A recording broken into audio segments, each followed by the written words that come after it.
If you want to permanently delete your Trip.com account, follow these steps to ensure your account is removed completely.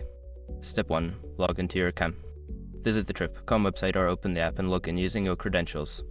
Make sure you have access to the account you wish to delete. Step 2. Access account settings.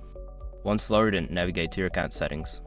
This is usually found in the profile section, often represented by your name or an icon. Step 3. Find account deletion option. Look for an option related to account management or privacy settings. There should be a section that allows you to delete or deactivate your account. Step 4. Follow deletion instructions. Carefully read the instructions provided for account deletion. You may need to confirm your decision or provide a reason for leaving. Follow the prompts to proceed. Step 5. Confirm deletion. After completing the necessary steps, confirm that you want to delete your account. You should receive a confirmation message indicating that your account has been scheduled for deletion.